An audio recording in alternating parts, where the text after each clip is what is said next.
Buonasera a tutti, bentornate e bentornati a Cambio Gioco, settimana della prevenzione delle dipendenze comportamentali del gioco d'azzardo patologico, organizzata da UL6 Euganea in collaborazione con Alterevo Società Benefit e IM Servizi. Ringraziamo come sempre i molti enti che hanno concesso il patrocinio a questa settimana e tutti i numerosi partner che a vario titolo sostengono la nostra iniziativa. Ci troviamo sempre a Padova all'interno della bellissima Sala della Carità, stiamo trasmettendo in diretta sulla pagina Facebook di Cambio Gioco e sul canale YouTube dell'UL6 Euganea. In questa settimana stiamo parlando di prevenzione e promozione della salute, approcciamo questo argomento da molteplici sfaccettature grazie alla presenza di molte personalità di livello nazionale e internazionale che ci accompagneranno attraverso i loro preziosi interventi nell'esplorazione di molti aspetti legati appunto alla prevenzione della salute. Come avete certamente potuto vedere, c'è un sito dedicato a questo evento dove sono disponibili tutti i materiali promozionali e l'intero programma. Il sito è www.cambiogiocoul6.it e vi invitiamo a andare a vedere tutti i materiali perché sul sito rimangono inoltre a vostra disposizione le videoregistrazioni di tutti gli incontri. Attualmente ci sono quelli della prima edizione che si è tenuta l'anno scorso. Vi invitiamo anche a condividere le nostre dirette sui vostri canali social e ringraziamo tutte le persone che ci stanno appunto sostenendo in questo senso. E quindi approfittiamo per salutare ancora una volta il pubblico che ci sta seguendo appunto grazie alle dirette da remoto da tutta Italia, che interagisce con noi nei primi due incontri di oggi, di questa mattina alle ore 10, di questo pomeriggio alle 17:30. Sono stati molti gli interventi che avete fatto da casa per sostenere l'iniziativa, commentarla e soprattutto rivolgere le domande ai nostri ospiti. Qui con noi questa sera c'è il dottor Giancarlo Zecchinato, medico psichiatra, che al termine dell'incontro ci aiuterà a fare una riflessione e potrà eventualmente porre una prima domanda al nostro ospite. Quindi grazie al dottor Zecchinato per aver partecipato, per essere qui con noi per questa serata. Ecco, passo ora la parola per un saluto istituzionale al dottor Vito Sava, direttore facente funzione del Dipartimento Dipendenze, direttore dell'unità operativa complessa alta e bassa padovana UL6 Euganea. Grazie dottore per essere qui con noi per questo saluto. Grazie a voi. Grazie a tutti, grazie ai presenti, grazie a quanti ci seguono da casa e online. Grazie anche al dottor Zecchinato e al dottor Leopoldo Grosso. Il dottor Zecchinato che è stato il direttore del Dipartimento. Sì, allora, un attimo di riassestamento tecnico del microfono, adesso le ridiamo subito la voce. Intanto vi ricordo che c'è anche un numero dedicato appunto per farvi intervenire da remoto, è un numero di telefono che troverete a breve in sovraimpressione e potete scrivere anche appunto un WhatsApp a questo numero di telefono per porre le vostre domande al nostro esperto di questa sera. Abbiamo ripristinato l'audio? No, non ci siamo. Ci stiamo lavorando. Sì, bene, allora andiamo avanti perché l'incontro, dopo naturalmente recuperiamo l'intervento del dottor Sava. Allora, l'incontro di questa sera si intitola Gioco d'azzardo, la sofferenza dei familiari come risorsa per la cura. Abbiamo chiesto al dottor Leopoldo Grosso di essere presente con noi per questo tema molto importante. Vi ricordo che l'intero festival ha anche l'obiettivo di sensibilizzare la cittadinanza e l'opinione pubblica al fatto che i servizi sono presenti, che si può chiedere aiuto e che questo aiuto fornito è multidisciplinare, quindi coinvolge anche la famiglia e si prende cura del contesto delle persone che possono essere affette da dipendenze di vario tipo. Quindi siamo molto contenti di avere con noi Leopoldo Grosso, psicologo, psicoterapeuta e presidente onorario del gruppo Abele, che ringraziamo di cuore per averci raggiunto qui nella Sala della Carità a Padova e ringraziamo per l'intervento che terrà. E intanto vediamo se è tornata la voce. Vediamo se mi ridanno la voce, sì, qui, grazie. Quindi grazie a Bene, lei per la pazienza. mi unisco ai ringraziamenti per il dottor Zecchinato e il dottor Leopoldo Grosso. Mi pare una parola sul titolo, la sofferenza dei familiari come possibile risorsa, una parola sulle famiglie. Mi pare che sia un nodo centrale in questo momento delle possibilità e delle problematiche che riguardano soprattutto gli adolescenti. Mai come in questo momento è cambiata tutta la costellazione familiare e di questo dobbiamo occuparci e dobbiamo interessarci e dobbiamo continuare a educare. Una volta, almeno nella nostra mente, modelli familiari ce n'era uno, adesso ce ne sono tantissimi. Può essere un problema ma può essere una grande risorsa. Su questo dobbiamo soffermarci e sulla sofferenza che genera possibilità nuove. Se non c'è sofferenza non c'è cambiamento. Credo che il dottor Leopoldo stasera ci accompagnerà in questo percorso. Grazie e buona serata a tutti. Grazie dottore per il suo gradito intervento ed ora lasciamo la parola al dottor Leopoldo Grosso. Vi ricordo però, come dicevo poco fa, che c'è un numero di telefono a cui ci potete scrivere, potete rivolgere direttamente le vostre domande a tutti i nostri relatori. Il numero, dovreste vederlo ora, eccolo, in sovraimpressione, è 370-318-6802. E quindi auguro a tutti voi un buon incontro con l'intervento dal titolo La sofferenza dei familiari come risorsa per la cura. La parola al dottor Leopoldo Grosso. Grazie dottore. Beh, grazie per l'invito, grazie per questa opportunità di poter parlare di gioco d'azzardo patologico e quindi delle sofferenze che questo genera nelle persone e soprattutto nelle loro famiglie. E proprio stasera partiremo dalle famiglie e cercheremo di vedere come la sofferenza dei familiari può essere foriera di percorsi importanti. Un primo percorso e un percorso successivo. Il primo percorso sta nell'aiuto che le famiglie possono portare al giocatore d'azzardo per fare una domanda di cura e vedremo che non è così scontato. Il secondo percorso e invece le famiglie si mettono in gioco nel condividere il percorso di cura e quindi in un'alleanza con gli operatori dei servizi, del pubblico e del privato sociale per vedere di risolvere i problemi. Cominciamo quindi adesso dal primo atto, che è convincere la persona a farsi aiutare. Cosa succede?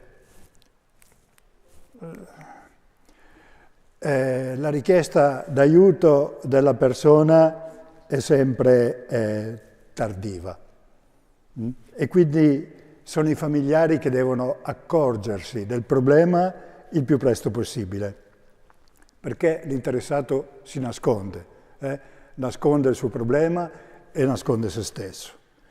Quindi quali sono, diciamo, i segnali da cogliere, le cose più importanti? I segnali da cogliere sono il tempo che è sempre meno trascorso in casa, a meno che la persona non giochi online, allora è un tempo sul suo computer nella sua stanza fondamentalmente, è un tempo in cui la persona fa uscite supplementari variamente giustificate, è un tempo in cui diminuiscono le attenzioni, si interessa molto meno di quelle che sono le vicende familiari, non le vede, è distaccato. La responsabilità, tutte le responsabilità, la maggior parte delle responsabilità tende a eluderle e quindi accampa altri impegni, si sottrae oppure se le adempie in modo molto superficiale. Emergono le bugie, sempre di più col tempo e sempre meno credibili, di cui fa fatica poi a tenere la stessa contabilità. E quindi le giustificazioni che porta sono sempre più inattendibili. E poi ci sono i segnali più pesanti, che sono gli ammanchi di denaro, e quindi dal conto corrente, dall'eventuale cassa comune che c'è in casa, talvolta da qualche portafoglio di qualche familiare, e come a volte è capitato anche, talvolta anche svaligiando, rompendo il salvadanaio dei propri figli. Poi c'è un altro sintomo, ancora più diciamo pesante forse, perché riguarda cifre di denaro decisamente più alte, che sono gli indebitamenti. Fidi, prestiti, non solo con le banche ma anche con le finanziarie e talvolta si ricorre all'usura. Allora, la domanda è: perché i segnali non vengono colti o vengono colti tardivamente? La partita, diciamo, è tra il giocatore d'azzardo patologico e la sua famiglia. Da una parte c'è la capacità, protratta fino al punto massimo possibile, di essere un camaleonte e quindi di tenere nascosto, di avere due facce, due parti di sé, una giocata possibilmente fino a un certo punto in famiglia e l'altra giocata negli ambienti di gioco, oggi soprattutto nelle sale gioco. Dall'altra parte però c'è molto spesso anche una cecità familiare, una famiglia che fa fatica a vedere, una famiglia che non vuole vedere. E quindi quando i genitori, se è il caso del figlio, quando la moglie o il marito, se è il caso del partner, quando il figlio, nel caso dei propri genitori, si accorge del problema, ecco, i primi a chiedere aiuto sono i familiari. Infatti in tutte le accoglienze, in tutti gli sportelli, le persone che si affacciano per prime sono i parenti, sono i familiari, non è mai l'interessato. Diciamo che la richiesta del giocatore è sempre dilazionata, perché nega il problema o quando non è più possibile negarlo, perché l'evidenza ti sbatte contro, allora lo si minimizza. Quindi il giocatore pensa sempre di poter controllare il gioco e pensa sempre, si illude ovviamente, di recuperare la perdita. E poi ovviamente, come in tutte le dipendenze, la presunzione è sì, comunque, quando voglio smettere, poi smetto quando voglio, no? Frase tipica. La chiarificazione che piano piano si fa strada con i familiari è una via crucis, perché il giocatore d'azzardo patologico cerca di eludere le richieste di confronto, quindi scappa, vuole aiuti, ma quelli sbagliati, magari deve pagare dei debiti e quindi chiede dei soldi per quello, si arrabbia se non gli si dà fiducia, ammette che c'è stata magari qualche perdita, promette che sicuramente non succederà più, si impegna a non giocare, ma poi invece non è così fondamentalmente. Quindi tutto questo tempo in cui si cerca un confronto aperto, leale, sincero col giocatore è un tempo molto protratto, perché il giocatore per arrivare, egli stesso, il giocatore d'azzardo patologico, per arrivare alla richiesta di cura deve compiere due passi. Quindi ammettere di avere un problema, questo è il primo passo, e il secondo passo, ammettere che da solo non riesce a risolverlo. Perché magari qualche tentativo l'ha pure fatto da solo, però dopo pochi giorni o dopo poche settimane c'è ricaduto. Quindi vale un po' qui quello che è uno slogan tipico, ad esempio, delle comunità terapeutiche per persone tossicodipendenti e alcoldipendenti, che tu solo ce la puoi fare, ma non ce la puoi fare da solo.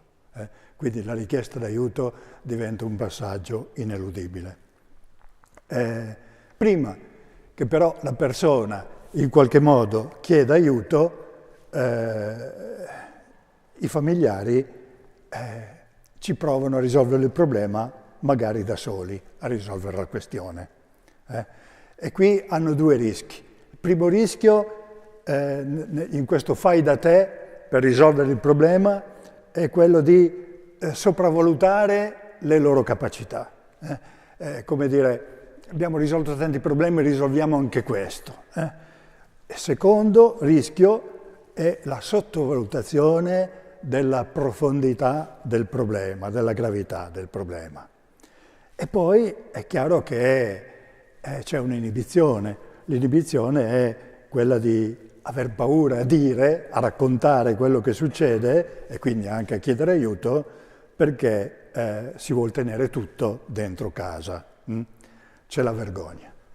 La vergogna che non è solo la vergogna di dire in famiglia abbiamo un problema, ma anche è la vergogna di dover ricorrere a un aiuto esterno, quindi ammettere, io non ce la faccio a risolverlo, quindi ho bisogno di aiuto, ho bisogno di aiuto. Tenete presente che per tutte le dipendenze e anche sul gioco d'azzardo, magari non in maniera così virulenta come per altre problematiche, però lo stigma è uno stigma molto pesante, è uno stigma violento.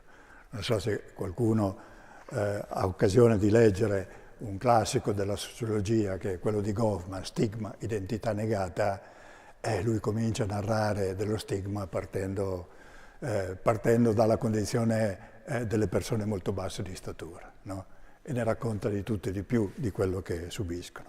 Però lo stigma in qualche modo si appiccica alla diversità. E quindi chi è diverso anche nei comportamenti, non soffre solo della sua problematica, soffre anche della distanza sociale, del rifiuto sociale che viene posto nei suoi confronti. E lo stigma, badate bene, ha un effetto alone, si estende, ha una mano lunga, si estende anche ai familiari. E quindi i familiari risentono di questa condizione. Per cui questo per dire come tra stigma e vergogna c'è un rapporto diretto, c'è un rapporto diretto. E poi nel non chiedere aiuto possono giocare o anche sottili sensi di colpa, e quindi con cui si preferisce magari non fare i conti, oppure si è, come si dice, tendenzialmente extra punitivi, no? Ma quello che succede, se è il caso del figlio, è perché ha frequentato delle compagnie sbagliate, no? E quindi si tende a buttare fuori la responsabilità e colpevolizzare gli altri. Allora, i danni, come per il fumo passivo, ci sono tutti per la famiglia. E quindi, forse la ferita più grossa è l'ammanco economico. Ci sono dei padri famiglia che si sono giocati la casa, l'hanno venduta all'insaputa della famiglia che l'abitava, si sono giocati la pensione. Qui non parliamo di centinaia di euro, qui siamo sull'ordine delle migliaia e delle decine di migliaia di euro, no? Il giocatore problematico più pesante, il profilo è padre di famiglia, con ancora un lavoro e quindi una casa e dei figli fondamentalmente sui 40 anni o giù di lì. I familiari vanno in confusione, una confusione che sia cognitiva e sia affettiva, perché il problema li spiazza, li coglie di sorpresa. I comportamenti sono cambiati, non si riconosce più quella persona, ma lui non è più quello di prima, no? Fondamentalmente, e quindi si rimane sconcertati. C'è anche una confusione emotiva, perché c'è lo shock di scoprire, ad esempio, l'ammanco economico, c'è la rabbia che inevitabilmente insorge quando tu ricevi un'offesa di questo tipo, e c'è anche il senso di tradimento, perché è stato tradito il legame di lealtà all'interno della famiglia, no? E poi c'è l'ansia che questa cosa non si riesce a stoppare, non si riesce a fermare. Quindi c'è autocolpevolizzazione, questo in tutte le dipendenze, tutti i familiari, soprattutto se diciamo le vittime del gioco d'azzardo sono i figli, la prima domanda che i genitori si fanno: in che cosa ho sbagliato? In che cosa ho sbagliato? Infatti bisogna stopparli subito. Signore, che cosa si è possibilmente forse sbagliato? Lo vedremo. Adesso vediamo cosa possiamo fare per riuscire a risolvere in qualche modo i problemi più grossi. C'è l'isolamento sociale, che è una conseguenza di un isolamento dovuto al fatto che la vita coniugale non c'era già più. E quindi il tempo per fare vita sociale alla famiglia se n'è andato col gioco d'azzardo del giocatore. Ma soprattutto, di nuovo, il muro della vergogna è un muro che spessisce le pareti domestiche, e quindi la via d'uscita la si trova meno. Quindi una preoccupazione che possiamo definire depressiva, legata ovviamente a un'incapacità di reagire. E quindi poi non è raro che si dorme di meno, c'è insonnia perché c'è agitazione, ci sono psicomatizzazioni, eccetera, eccetera. Tutto questo nei familiari. Quando i familiari riescono quindi a capire che col fai da te forse non riescono a risolvere il problema e si decidono a varcare la soglia del SER o di un'associazione, una ONLUS, del privato sociale, il sostegno che si offre nei loro confronti ha due obiettivi. Il primo obiettivo è aiutare i familiari a gestire al meglio la loro sofferenza e quindi ad arginare l'impatto che abbiamo visto che è multidimensionale, perché è sul piano economico, è sul piano affettivo e sul piano educativo. Quindi l'impatto che la dipendenza dal giocatore d'azzardo ha sull'intero nucleo familiare. E quindi questo è il primo obiettivo. Il secondo obiettivo, l'abbiamo anticipato prima, è individuare insieme le modalità più efficaci perché il giocatore d'azzardo patologico chieda personalmente aiuto e vada lui a bussare alla porta del servizio, che non è una via semplice né purtroppo affatto veloce, perché ci sono molte latenze. C'è una prima latenza che tra quando la persona comincia a giocare non è ancora un gioco problematico e sviluppa poi un gioco problematico perché, diciamo, subisce la cosiddetta rincorsa della perdita, non accetta di perdere e quindi vuole continuamente cercare di rifarsi e quindi continua a giocare e quindi continua a perdere, ed è la fase in cui diventa dipendente. Nel momento in cui diventa dipendente deve riconoscere la propria dipendenza, che è un passo molto grosso, abbiamo visto, da compiere, no? E quindi non passano i mesi, passano gli anni. Allora, se riesce in qualche modo a approdare al servizio che lo aiuta, questo intraprende poi insieme a lui un vero e proprio percorso. Molti familiari hanno bisogno sicuramente di essere aiutati a capire che cos'è il gioco d'azzardo patologico, che cos'è una dipendenza. E quindi per poter intervenire meglio col problema che hanno in casa devono conoscere il problema.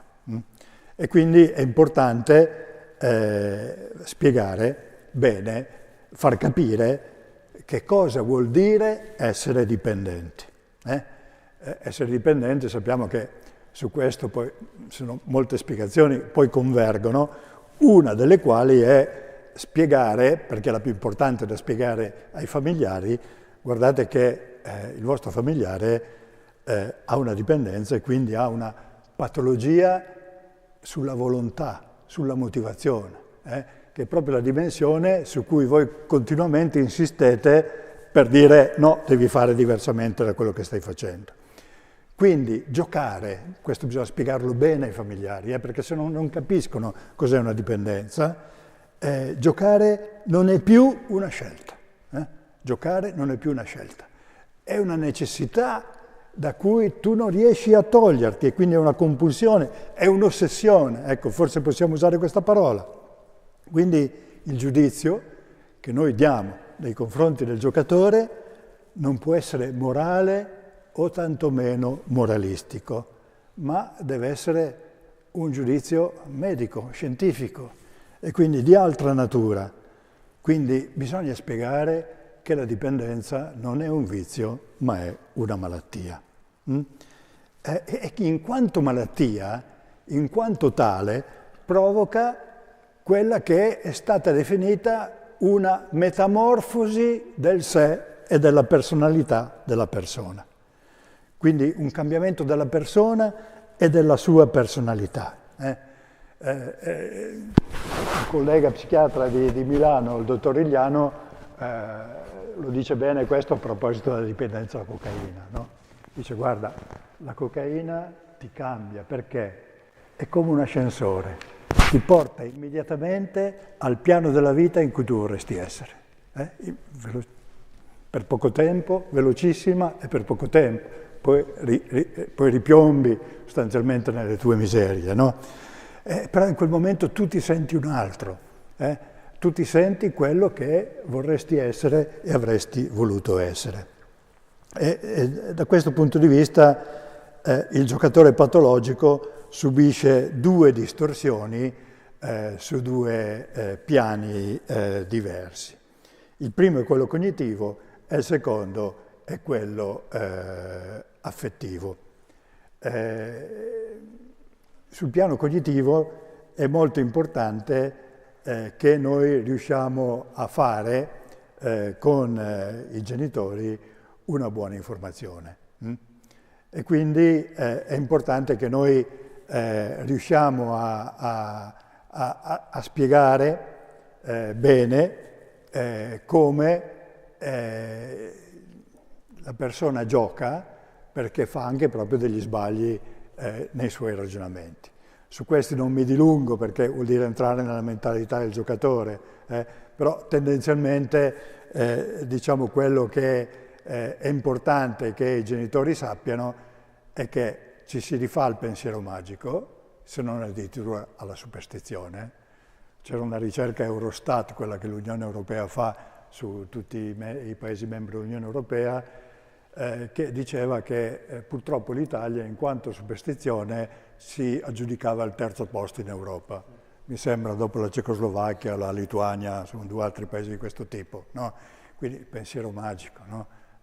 Pensare di giocarti i numeri che hai sognato, queste cose qui, eccetera. Ma diciamo, l'errore invece più tipico, meno legato a questi aspetti, è l'errore di previsione, no? Pensare che siccome un numero non esce ci siano più probabilità che escano. Oppure, altro errore tipico che fa il giocatore è quello di pensare di condizionare la fortuna con le proprie abilità. Allora, è prigioniero di questi ragionamenti, no? Che ovviamente sono autogiustificazioni che lo portano a continuare a giocare. Ma poi soprattutto si forniscono, diciamo, le competenze di base ai genitori su quelli che invece sono, diciamo, le possibilità di capire quali sono i comportamenti da tenere, no? Da tenere. E quindi come si debba riuscire a non colludere col giocatore e quindi a essere duri col gioco ma flessibili con la persona e quindi magari disponibili nei momenti di crisi, come bisogna cautelarsi rispetto al denaro della famiglia fondamentalmente, come resistere ai ricatti affettivi, della senso, allora non credi in me, allora non hai più fiducia in me, come diciamo, rendersi conto che alcune giustificazioni non stanno né in cielo né in terra, come resistere a volte a delle prevaricazioni, a delle minacce esplicite, come evitare alcuni furti e come evitare che ci siano ulteriori indebitamenti, no? Ecco, questo tendenzialmente con i genitori lo si fa in gruppo, e quindi gruppi in cui ci sono i familiari, gruppi multifamiliari, in cui si fa un lavoro, diciamo, più prettamente di tipo psicoeducativo, che sono diversi da quelli che poi saranno invece dopo, nel secondo atto, quando i familiari diventano coprotagonisti, diciamo, in alleanza terapeutica con gli operatori della terapia, che saranno i gruppi terapeutici, in cui anche loro a volte sono presenti, oppure i gruppi di automutuo aiuto, no? Quindi che si protraggono molto più a lungo. Le sessioni informative sono sessioni brevi, di qualche incontro di 2 ore, con cui si discutono queste cose con i genitori.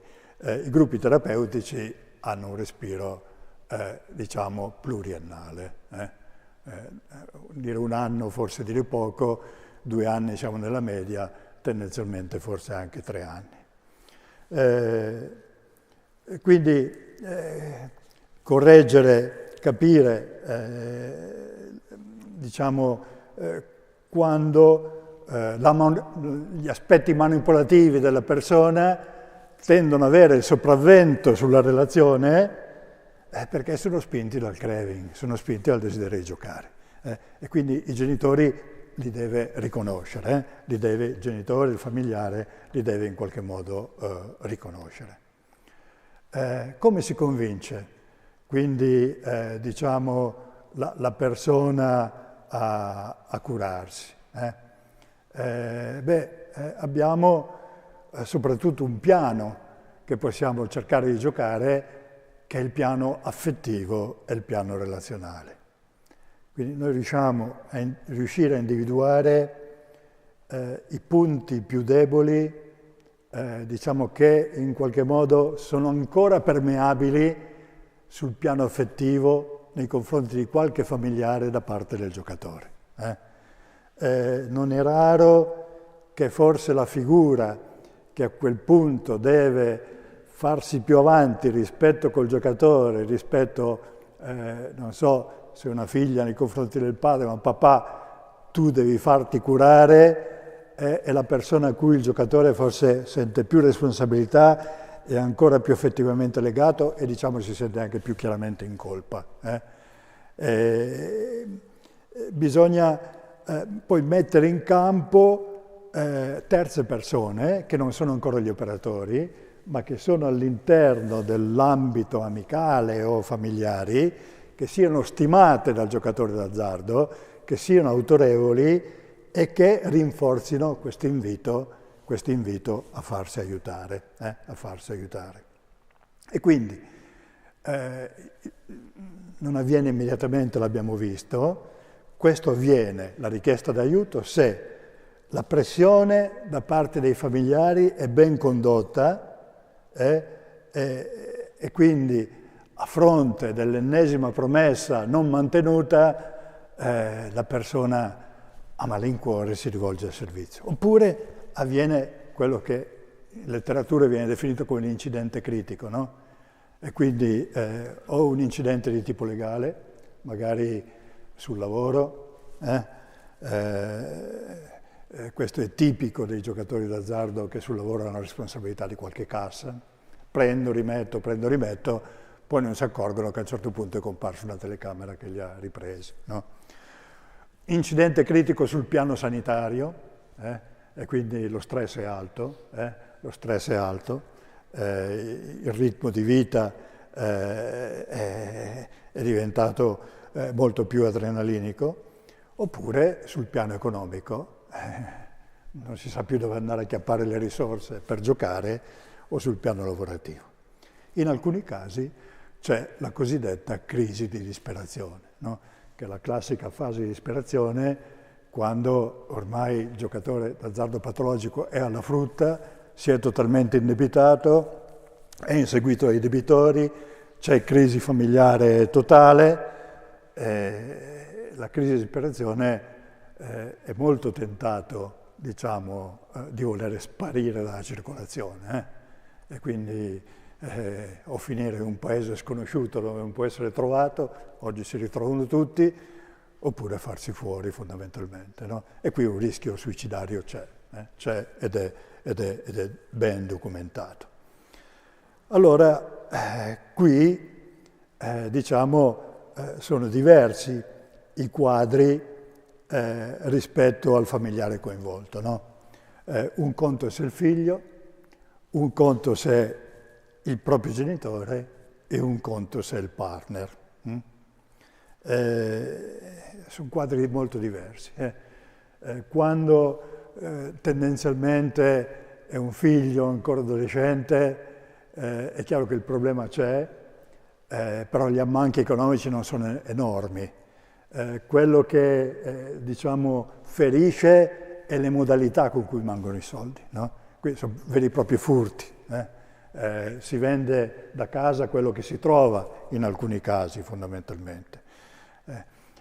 Tendenzialmente diciamo una dipendenza di un figlio che precocemente diventa giocatore d'azzardo patologico, ancora adolescente o appena post-adolescente, diciamo questi quadri si innestrano su delle situazioni, diciamo, di rapporto figlio-genitori fortemente conflittuali, dove le problematiche magari di tipo positivo da parte del figlio nei confronti della famiglia hanno già una storia, no? Quindi in queste situazioni, dalla mia esperienza, poi dopo se abbiamo tempo ci confrontiamo anche su questo, diciamo il sintomo del gioco d'azzardo problematico da parte del figlio è un po' la punta dell'iceberg di tutta una serie di altri atteggiamenti che in qualche modo la famiglia ci deve fare i conti, no? E qui il trattamento, adesso non entro nel tipo di trattamento perché sarebbe di tipo complesso, non voglio sottovalutare questa problematica, ma è sicuramente meno pesante di quella che abbiamo descritto prima, del capofamiglia che una volta al casinò spendeva quello che spendeva e andava totalmente in rosso, oggi magari non più al casinò, però oggi si dice che i giochi sono ad alta frequenza e a bassa remunerazione, no? Quindi non vai poche volte a giocare e spendi tanto, ma ci vai tantissime volte, spendi abbastanza e vinci anche un po' di più. E ti lega molto di più al gioco, ti lega quasi nella quotidianità al gioco, no? Quindi ti rende fortemente dipendente. Questi sono i quadri, secondo me, più gravi.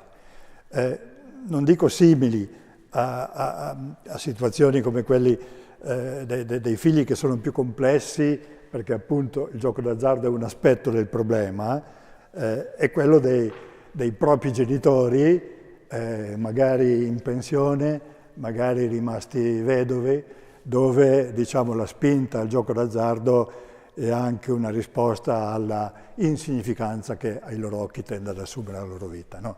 E quindi sono quadri su cui, se c'è un'attenzione familiare, si riesce a intervenire, diciamo, con meno problematicità. Allora, la domanda di aiuto è però sempre spintaneamente spontanea, ok? È la persona che bussa alla porta, però dietro c'è qualcuno che lo spinge, no? Quindi con tutte le contraddizioni che ha una domanda d'aiuto di questo tipo.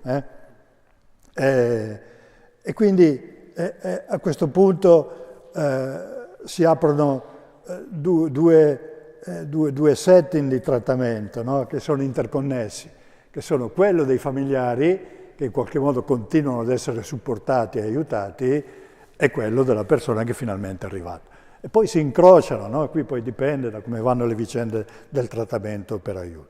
Però quello su cui vorrei insistere è l'ambivalenza della domanda. Perché la persona dipendente, come tutte le persone dipendenti, anche il gioco d'azzardo come le altre dipendenze, da una parte hanno capito che è importante smettere, quindi vorrebbero smettere, dall'altra parte però non vogliono assolutamente smettere. E quindi cosa fanno? La domanda d'aiuto è ambivalente, no? Voglio o non voglio. Ma anche la dinamica della relazione d'aiuto diventa molto ambivalente. Perché? Perché quello che succede nella dinamica con gli operatori, ma avviene anche con i familiari, ebbene, io voglio smettere, quindi consegno a te la parte che vuole smettere e tengo per me la parte che invece non vuole smettere e agisco l'una contro l'altra fondamentalmente. Quindi il terapeuta diventa il nemico. E questa è una dinamica tipica rispetto alla quale non bisogna cascarci dentro. E quindi l'atteggiamento del giocatore, che pure è arrivato a chiedere aiuto, rimane un atteggiamento, come dire, passivo-aggressivo? Possiamo definirlo così? Passivo-aggressivo. Anche sul versante dei familiari ci può essere una polarizzazione di atteggiamenti. Da una parte ci può essere delega, soprattutto rispetto a un figlio problematico. Sono riuscito a portarlo al servizio, adesso me lo mettete in comunità e io respiro per 5 mesi. E quindi il mio pezzo l'ho fatto, adesso tocca a voi, e quindi c'è il ritiro dell'impegno, no? Il ritiro dell'impegno. O dall'altra parte, come spesso capita, quando vengono insieme perché l'hanno portato e quindi c'è genitori e figli, c'è un atteggiamento continuo di recriminazione, no? Per cui l'operatore capisce che nel giro di 5 minuti è meglio separare i due ambiti. Se c'è il collega, senti, con i genitori continuo io, tu vedi se puoi parlare con il ragazzo, no? Allora, qui si richiede un lavoro che sia motivazionale, bisogna lavorare sulle motivazioni, soprattutto della richiesta ambivalente, di contenimento, soprattutto magari della rabbia, dell'aggressività di alcuni familiari, è molto lavoro, ma molto lavoro di mediazione, no?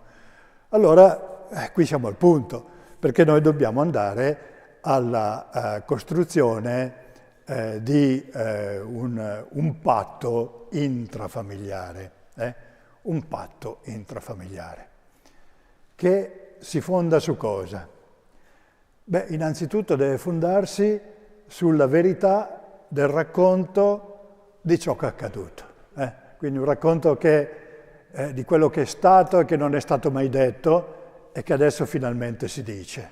Quindi un racconto autentico, un racconto autentico, che in qualche maniera possa portare al superamento delle emozioni negative, che sono quelle che emergono di primo acchito nella famiglia, a sentire tutto quello che speravano non fosse accaduto fondamentalmente, e quindi evitare quella che è la prima reazione dei familiari, che può essere una presa di distanza, se non una condanna e un rifiuto che l'ascolto della verità provoca fondamentalmente. Quindi il patto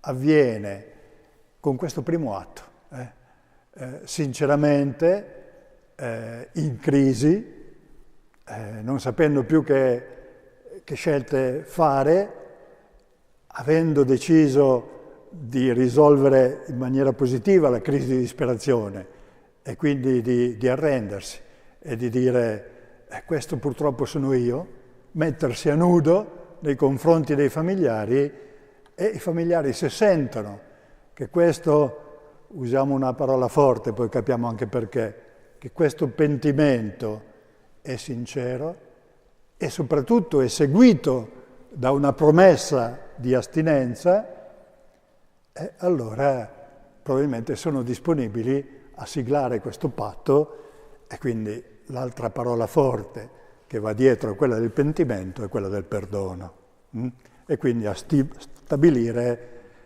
diciamo un patto per vedere di fare insieme un percorso di risalita. È un perdono condizionale ovviamente, dipende sempre da quanto ti impegni e dal successo che tu riesci a riportare. E quindi tutto questo processo è pienamente iscritto nei valori della nostra tradizione culturale, che, come tutti ci dicono, è quella giudaico-cristiana, dove alla base c'è un senso di colpa, la colpa per certi versi inconfessabile, non solo rispetto agli altri ma anche rispetto a se stesso, e che quindi diciamo nel momento della rivelazione, nel momento del dire, se vogliamo usare un altro termine forte che si rifà a questa tradizione, nel momento della confessione, che è pubblica, perché si sottopone alla reazione e al giudizio altrui, segue la promessa, altra parola forte, di una conversione, che vuol dire cambiare stile di vita, non giocare più d'azzardo e cercare di tornare in qualche modo a quello che gli altri avevano visto di te prima, no? Allora, se avviene questo processo, probabilmente la famiglia firma e sigla il patto. Non è scontato, perché su tutte queste vicende, soprattutto se questa fase, che noi sinteticamente adesso chiamiamo di pentimento, non viene percepita come sinceramente autentica, molto spesso si va alla separazione e quindi molte famiglie si frantumano, no? Che cos'è importante di questo processo? Che il senso di colpa persecutorio, che ti creava le crisi di disperazione, che in qualche modo ti faceva dire a questo non merito altro che sparire, assolutamente improduttivo, viene trasformato in senso di colpa riparativo.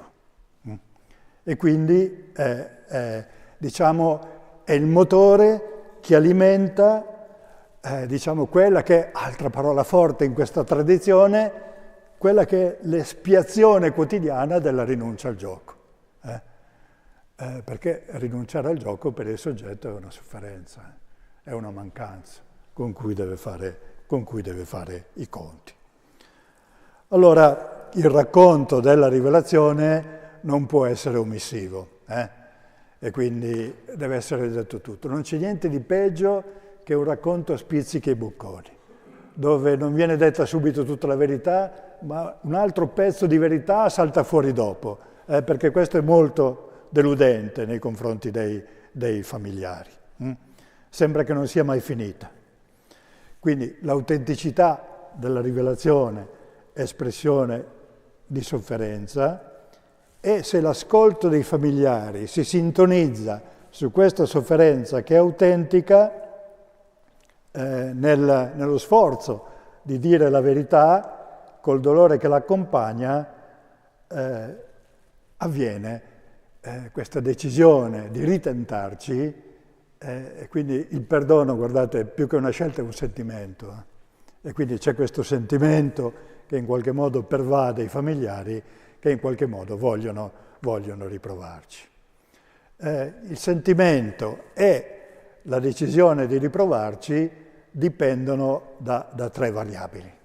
1, l'entità dell'offesa subita, e quindi in particolare del danno economico. 2, dalla qualità dei rapporti familiari che erano precedenti l'addiction, perché se le cose andavano già male prima, ricomporre dopo tutto quello che è successo diventa dura.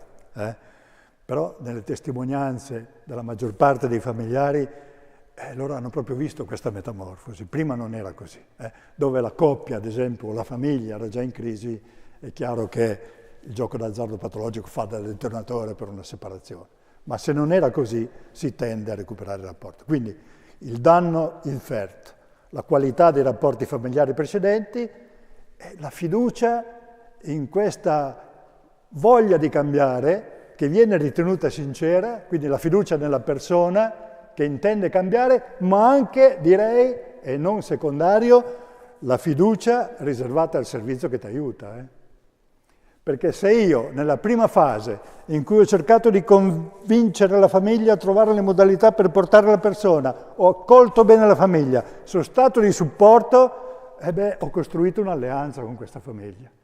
E quindi non è indifferente pensare che in questa scommessa di un nuovo percorso io riesco a farla se sono supportato da un servizio o se non sono. Quindi come il servizio lavorato non è una variabile così indifferente, non è una variabile così indifferente. Quindi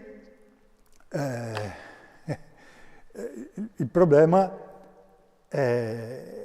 diciamo sarà da una parte continuare a aiutare la famiglia a questo punto in 2 modi. 1, aiutando il giocatore d'azzardo patologico a tenere l'astensione, o un ritorno se un figlio adolescente a un gioco molto controllato, o se un genitore anziano, eccetera, per cui si può anche pensare che non ci sia l'astinenza assoluta dal gioco, ma che ci sia anche in alcune situazioni un gioco controllato, qui da un lato, e d'altra parte il supporto deve essere dato anche ai familiari, nel senso che anche loro sono ambivalenti, perché sono ancora pieni di ansie, sono ancora pieni di sospetti, rispetto al cambiamento c'è fiducia, ma anche timore.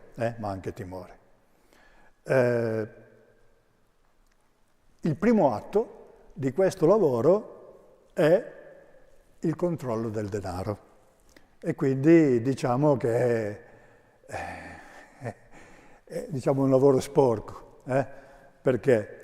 Perché controllare il denaro del giocatore d'azzardo e quindi dargli quotidianamente solo l'indispensabile per le piccole spesucce che deve affrontare durante la giornata e chiedergli eventualmente anche gli scontrini di come ha speso quei pochi soldi, non è un lavoro piacevole.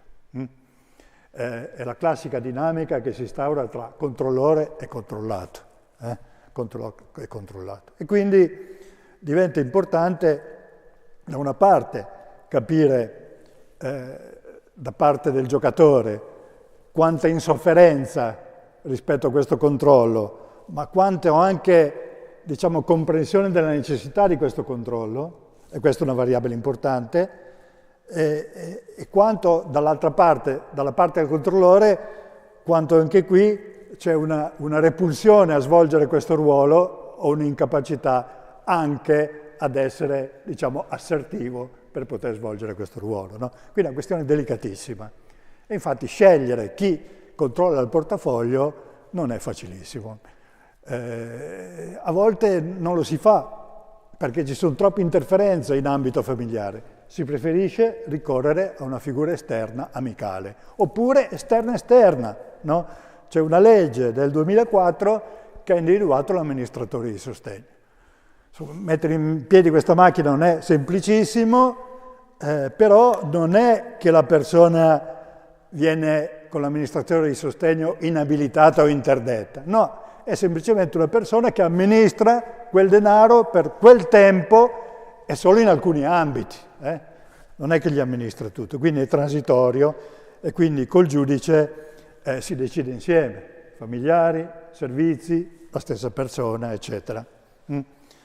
Però questo aspetto è importante soprattutto nella prima fase, perché la persona deve staccare. In alcune situazioni in cui la persona proprio non riesce a staccare, si ricorre ad esempio a un periodo di ricovero breve. Può essere magari un ricovero nella comunità e quindi 2 mesi che servono semplicemente per riuscire a staccare rispetto al problema, perché questa funzione è importante. La seconda funzione, chiudo, è il ripianamento del debito. Questo è un altro nodo importante. Il ripianamento del debito è importante. Allora, il debito deve essere negoziato, perché tutti i debiti che sono stati fatti, sono talmente tanti che forse è anche impensabile riuscire a onorarli tutti. Allora bisogna rivolgersi ad alcune agenzie specializzate. In Piemonte noi facciamo affidamento su 2 agenzie, una si chiama la Scialuppa e l'altra si chiama la San Matteo. Sono tutti tecnici, esperti di banche, di transazioni, eccetera, e vanno a negoziare il debito. Dico, guarda, questa persona ti deve 15.000 euro, rischi di non averli. Noi ti garantiamo che magari 8 riusciamo a darteli. E quindi patteggiano fondamentalmente, no? Quindi riducono il debito, lo rinegoziano, no? Lo rinegoziano, lo ridimensionano, e quindi lo si porta in qualche modo, se è possibile, alle capacità reddituali delle persone, e poi soprattutto i debiti vengono ripartiti secondo un indice di urgenza e priorità. Allora, l'usuraio non lo si paga, si fa la denuncia alla magistratura, l'amico può aspettare, è un amico, i primi debiti che si pagano sono quelli i cui interessi salgono se non li paghi e così via. Quindi onorare il debito diventa importante, però questo richiede un forte regime di austerity in famiglia e quindi un periodo di sacrifici. Allora, come si suddividono questi sacrifici nel patto familiare? Tendenzialmente si tende a preservare i figli e quindi a far mantenere ai figli lo stile di vita a cui sono abituati, quindi non esporli da questo punto di vista. E quindi è la coppia che in qualche modo si inventa le possibilità di onorare il debito.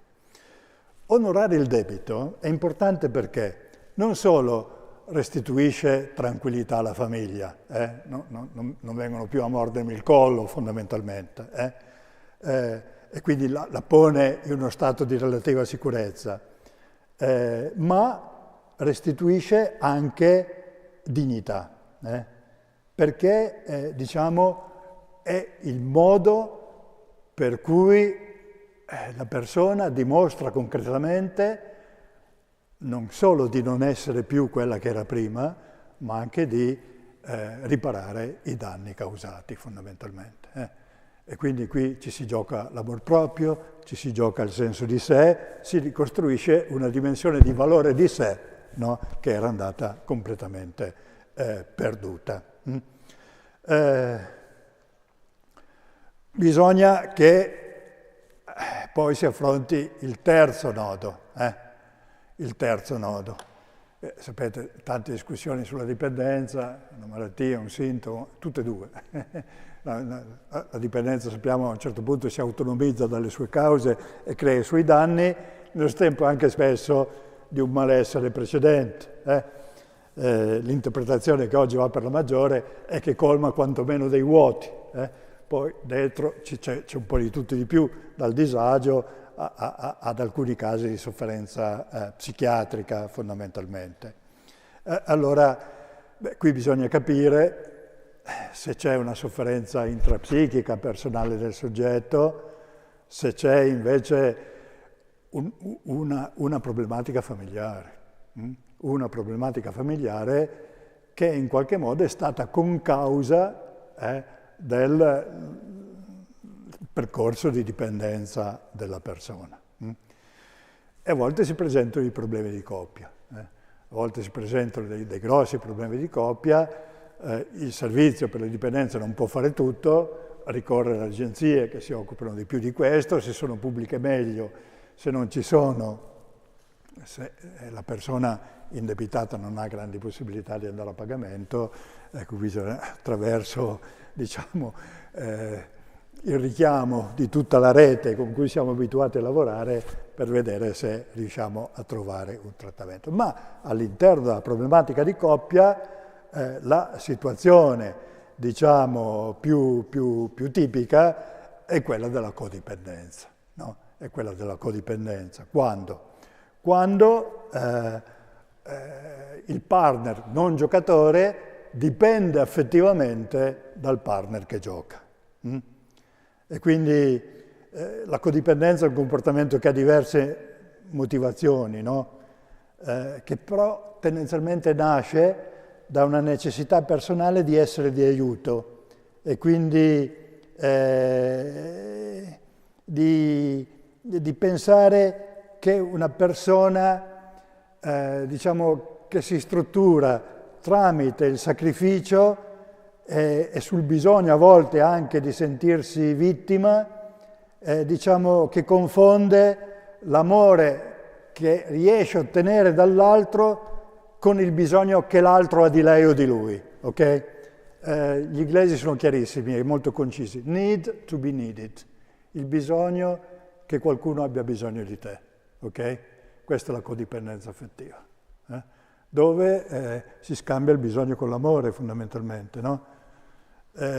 Allora, quando succede questo c'è un incastro difficile, perché l'altro può diventare il pretesto per rieditare ciò che si è stati. Nelle persone codipendenti molto spesso c'è stata un'infanzia, un'adolescenza con un padre dipendente, o una madre dipendente, o tossicodipendente, o alcolista, eccetera, e ci si è strutturati, no? Gli psicologi dicono che molto spesso su questa funzione di aiuto, di essere d'aiuto ai propri genitori e quindi di fare da genitore ai propri genitori, si sviluppa un'adultizzazione precoce, quindi tendenzialmente un falso sé, che però ha anche una parte di te e che non è sicuramente tutto da buttare, però si diventa compulsiva, allora poi ti facilita questi tipi di incastri. Infatti c'è un effetto perverso di questo incontro, che è quello di fare in modo che il problema non si risolva, perché se il problema si risolve l'altro non ha più bisogno di me. Allora capite che la problematica, ecco, ha bisogno di essere trattata a sé fondamentalmente. Infine, e vado a chiudere, ci sono poi in questi percorsi che sono diversi per ognuno, insomma sono molto differenziati, sono individualizzati come si dice, c'è l'ultima questione che è quella che i percorsi non sono mai lineari, sono sempre a zigzag e quindi la ricaduta è dietro l'angolo, no? La famosa definizione di dipendenza come una malattia che ha una caratteristica che si ripropone, quindi la recidiva, questo è un dato. Allora, è un evento probabile durante il percorso, noi dobbiamo preparare i familiari a dire che se succede non è che ricominciamo da zero, succede, bisogna fare attenzione che non succeda, e succede, bisogna accorgersene subito. E quindi con la persona ovviamente non si farà questo discorso perché potrebbe essere in qualche modo, diciamo, concedere un bonus per la ricaduta e quindi la fortificazione della persona sul tenere il comportamento astinente, però può capitare e qui per fortuna sappiamo che ci troviamo di fronte a diverse tipologie di ricadute. Può essere un episodio, più episodi contenuti nel tempo, può essere diciamo una ricaduta un po' più intensiva, ma magari non è proprio un ritorno a quello che si è visto prima, no?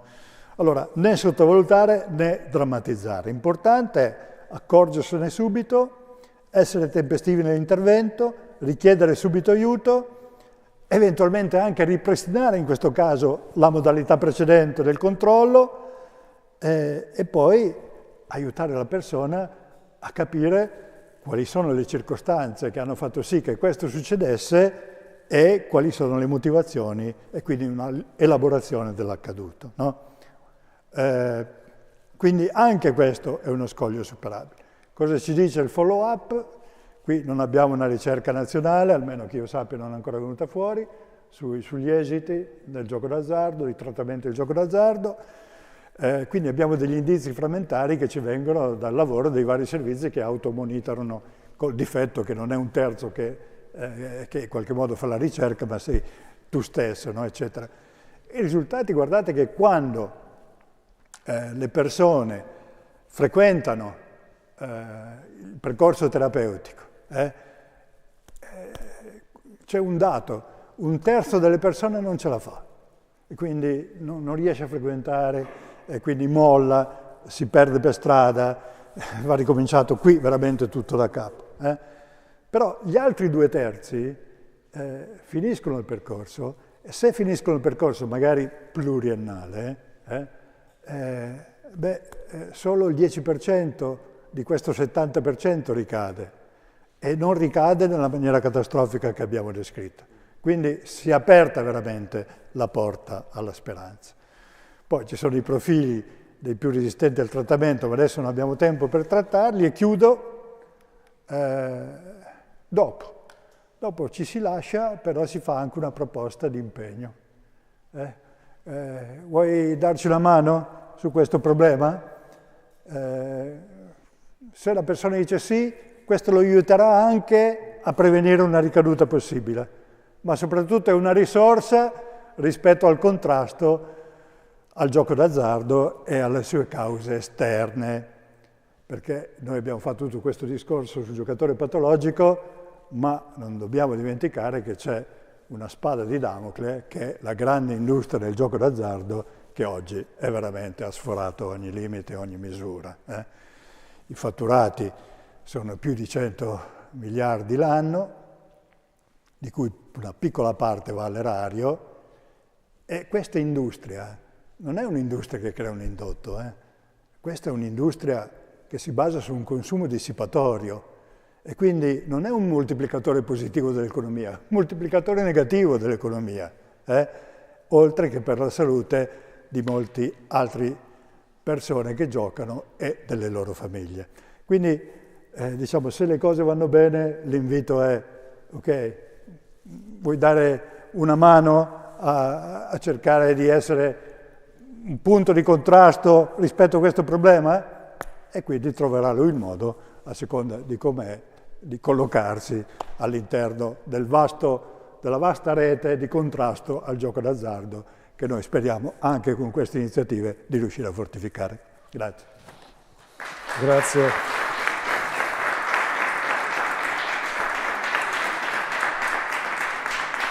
Grazie dottor Leopoldo Grosso, ci sono molti commenti di apprezzamento, adesso li leggo dalle persone che ci seguono da remoto, però prima vorrei lasciare la parola al dottor Zecchinato per un commento o una prima domanda. Intanto ringrazio per l'invito, ringrazio anche il dottor Leopoldo Grosso, con cui abbiamo una conoscenza che dura da tempi biblici, e per la completezza della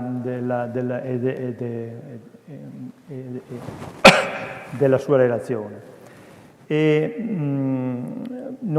Io vorrei aggiungere solamente 2 o 3 riflessioni che sono integrative rispetto a quanto o sottolineano alcuni punti.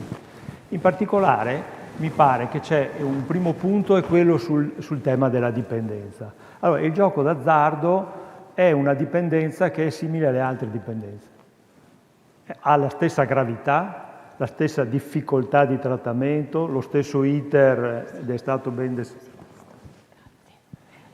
ben descritto dalla relazione, e non è qualcosa di diverso, perché c'è questa tendenza, negli ultimi anni sempre un po' meno per fortuna, ma mi ricordo alcuni anni fa senz'altro, a sottovalutare il gioco d'azzardo. Tanto è vero che anche qui nella nostra provincia di Padova, nonostante lo sforzo massiccio che l'azienda sociosanitaria, i servizi, il privato sociale ha dato, in fondo ci sono 300 persone che si curano nei nostri servizi, ma abbiamo 8.000 casi di persone che sicuramente hanno un gioco patologico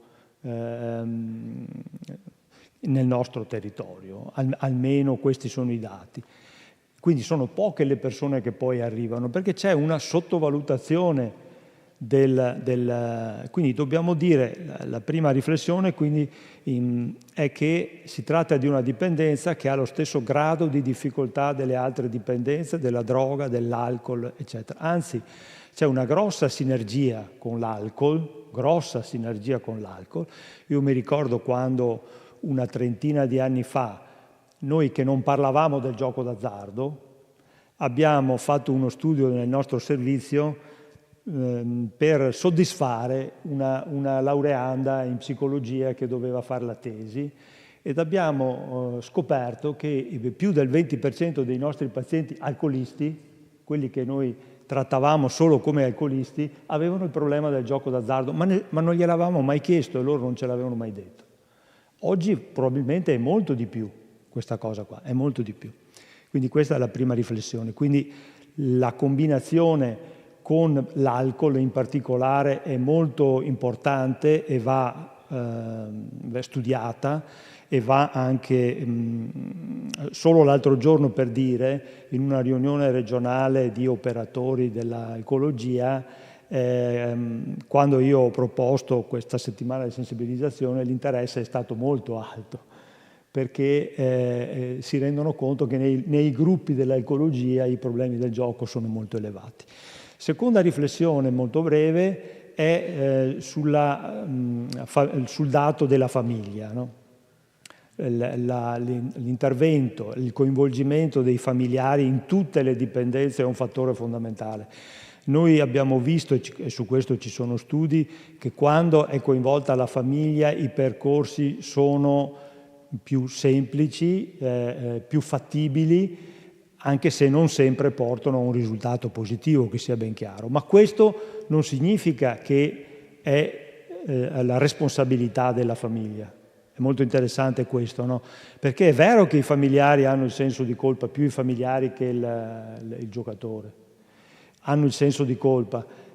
il giocatore in genere, specialmente più giovane, come direbbe il professor Lancini che ci sarà nei prossimi giorni, hanno il problema di deludere gli altri, no? Di deludere gli adulti, di deludere i familiari, ma non hanno il senso, o molto scadente il senso di colpa. Nella società del narcisismo il senso di colpa, sapete, è un po' scomparso, non esiste, o è molto scadente. Ecco. I familiari invece sì.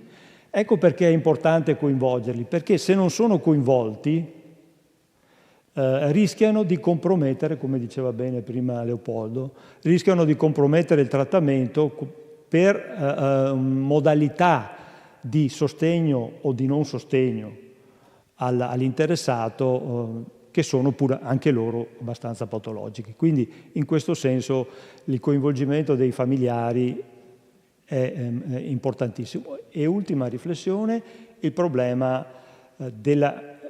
qui siamo dentro un problema delle relazioni, come tutte le dipendenze, cioè nel senso che dobbiamo, come dire, studiare, sostenere, capire, valorizzare quello che succede nelle relazioni dentro questo gruppo primario che è la famiglia, che come sapete ha subito dei cambiamenti enormi negli ultimi anni, negli ultimi periodi. Oggi è famiglia quello che una volta non era famiglia, e quindi il problema delle relazioni è fondamentale e su questo dobbiamo lavorare per sostenere, per valorizzare e per studiare le relazioni che ci sono dentro questi gruppi. Perché è attraverso di questo che anche le dipendenze, che si chiamino droga, che si chiamino alcol, che si chiamano gioco d'azzardo, che si chiamano altri comportamenti di tipo dipendente, si sviluppano.